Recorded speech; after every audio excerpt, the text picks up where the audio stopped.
सेठ से लक्ष्मी जी रूठ गई। जाते हुए बोली, मैं यहां से जा रही हूं, अब मेरी जगह नुकसान आएगा, तैयार रहना, और अगर तुम जाते जाते मुझसे कुछ मांगना चाहते हो तो बोलो। सेठ बहुत समझदार था, बड़ी विनम्रता से बोला, माता नुकसान आ रहा है तो आने दीजिए, बस मुझे आप एक वरदान दीजिए कि मेरे परिवार में हमेशा सुख शांति बनी रहे। लक्ष्मी जी मुस्कुराई, तथास्तु कहा और वहां से चली गई। अब उस सेठ की 4 बहुएं थी। कुछ दिनों बाद सबसे छोटी बहू खिचड़ी बना रही थी। उसने खिचड़ी में नमक डाला और अपने काम में व्यस्त हो गई।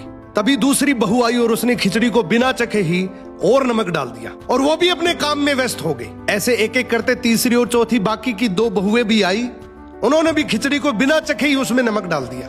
अब रात को सबसे पहले सेठ खाना खाने बैठा। जैसे ही उसने खिचड़ी का एक चम्मच लिया, उसे महसूस हो गया कि इसमें बहुत ज्यादा नमक है, और सेठ जी तुरंत समझ गए कि नुकसान आ चुका है। किसी से कुछ नहीं कहा, चुपचाप खिचड़ी खाई और चला गया। अब सेठ के बाद खाना खाने की बारी आई सबसे बड़े बेटे की। बेटे ने खिचड़ी का एक निवाला लिया। उसने परिवार वालों से पूछा, पिताजी ने खाना खा लिया? उन्होंने कुछ कहा? तो बाकी सबने जवाब दिया, हाँ पिताजी ने तो खाना खा लिया, लेकिन किसी से कुछ नहीं कहा। तो बड़े बेटे ने भी चुपचाप खिचड़ी खाई और चला गया। ऐसे ही करके परिवार के बाकी सारे सदस्य एक एक करके आए, अपने से पहले वालों के बारे में पूछा, कुछ नहीं कहा, चुपचाप खिचड़ी खाई और चले गए।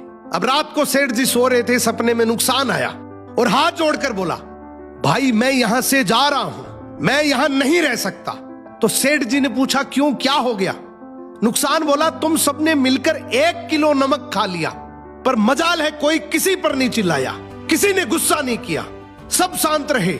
अब जिस परिवार में इतनी सुख शांति हो, आपस में इतना प्यार हो, वहां पर मैं नहीं रह सकता। निष्कर्ष कि जिंदगी है तो उतार चढ़ाव, दुख सुख, फायदा नुकसान सब चलता रहेगा, लेकिन जिस परिवार में आपस में लोगों में प्यार है, सुख शांति है, छोटे में आदर, बड़े में बड़प्पन है,